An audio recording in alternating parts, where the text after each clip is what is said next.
How's it going, everyone? My name's Ryan and welcome to my shop. So I thought today it'd be fun if I showed you around, looked at some of my tools, gave you kind of just a little overview of what a tiny, mostly hand tool workshop looks like. Show you some of the stuff I've done over the year and hopefully maybe inspire you a little bit to go out there and make something yourself. So let's get right into it. So here we are. I thought we'd start with just the workbench. It's very ramshackle, kind of put together workbench. I needed a place to start working, and so I just went and bought some MDF, took some leftover wood I had, some previous projects, and basically threw together a really DIY makeshift bench. But it's gotten the job done. It's not too sturdy, but someday hopefully I'll be able to build a more traditional woodworking bench. It's on the to-do list, never-ending to-do list. But you'll see my tool wall. This is also just very much I want to get my tools up someplace easily accessible, start working, so I'm just going to take what I have and put it up there. And so I've kind of come to like it. I'm using nails here, you can see. I'm using whatever this is that I threw together. Kind of use jigsaw to cut out that stuff, but as well, hopefully someday I'll be able to make a more traditional tool wall. But next I thought it'd be fun to look at some hand planes I have. Two set up here. This is my number 5 that I use the most. Honestly, I don't use any others. Haven't really cleaned up, tuned up any of the others just because this gets done everything I need to get done. But I also have here a couple more. Let's see here. But this here is number 3, Stanley. It's my dad's. Actually, he gave it to me recently, and I haven't cleaned it up, haven't used it yet. Really want to, because obviously it's my dad's, and this would be fun just to get to use that. But again, I keep using number 5. But these two here, along with this one, was actually given to me by a friend. He found out I was wanting to get into hand tool woodworking, and he generously gave these to me, and that was awesome. I'm sure you know these things can be expensive. Again, use this one, but this I think is basically number 4. I believe this is a Fulton. Don't really know too much about it.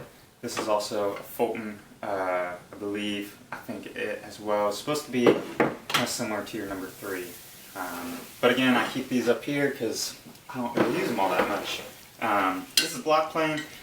Stanley number 110 that I actually got from a garage sale for $2, which was pretty nice. This is my first video, cleaned it up, recorded that, and I use this pretty frequently. It's kind of fun too, just to have that first tool that you got to refurbish, restore, and get to use. So that's fun. I keep this up here as well. So those are my planes. Just use some candle, wax it up.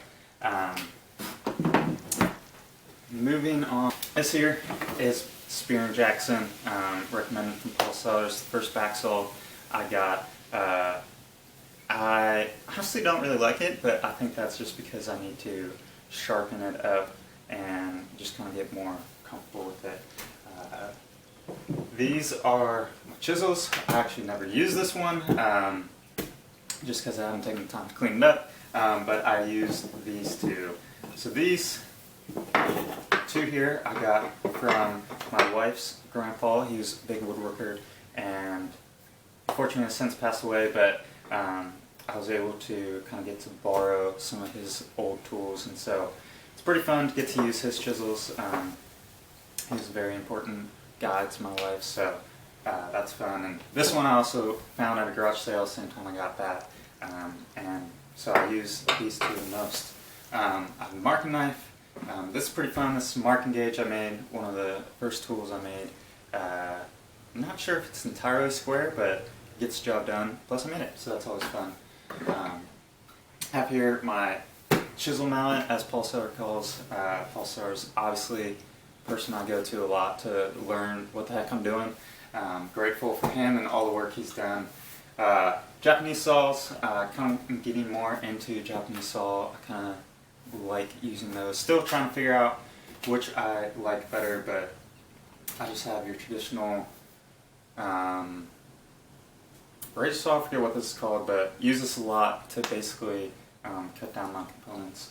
And then recently got a Japanese back saw. Again, kind of blanking on the name, but use this for dovetail work, obviously more fine-tuned work, and that lives over here. This is my combination square. This is also a really cool, important piece to me. It was my dad's grandfather, so my great-grandfather's combination square. It's a Mohawk. I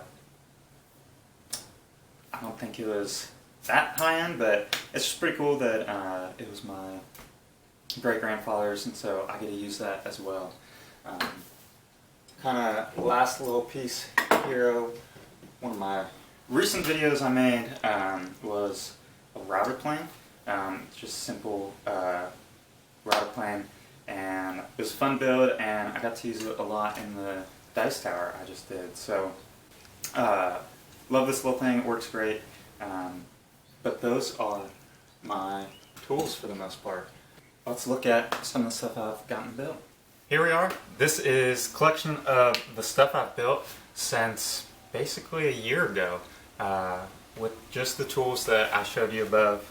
And start with this dovetail. This is the first dovetail I ever did, January 2020, so January of this year, so again, not even less than a year ago, and I'm pretty proud of how it turned out. I keep it up above my workshop as a little, reminder of kind of the first traditional joint I ever cut. It's pretty fun to have. Next we have my little moccasin vise. I'm pretty cheap. I don't really have too much money to go out and spend on kind of expensive tools, so I decided I'll just make a vise. I didn't have a vise. Obviously a vise is important, the whole thing's, so I created this. Very simple, just bolts, a piece of 2x4, some other kind of scrap wood I have, and I am about to upgrade, thankfully. This thing has got the job done, but I can't say it's the easiest to use, kind of takes a while to turn, and obviously having a moccasin vise is good for cutting dovetails, but when you kind of need to hold smaller pieces, it can get pretty frustrating. So, still super happy with that. Been nice to have, but I'm ready to move on. Next we have this salt cellar. My wife and I love to cook, so I wanted to have a salt cellar and thought it'd be fun. So this is a piece of cherry I made, and pretty happy with it. We use it all the time, stays in our kitchen, and it's just one of those fun things to have in the kitchen and get to look at and be like, wow, I made that. That's really cool. Next big project I did was a traditional breadboard cutting board. I followed Paul Seller's tutorial that he has on his masterclass woodworking and was able to build this. We again use it a lot. Another just fun cutting board to have. Have some little napkin rings that I made. These are cherry napkin rings. I got to use these actually for a retirement dinner we had a little bit ago, and that was really fun. Hoping to kind of sell some of these. Also made some little earrings. These are really fun. Hoping to sell these too, but this was just kind of like a quick little fun project. Kind of like how they turned out. I think this cherry was just really cool, so need to kind of finish them up, but those were really cool. We have here a little tray, a cherry tray that I made. This is a fun little project.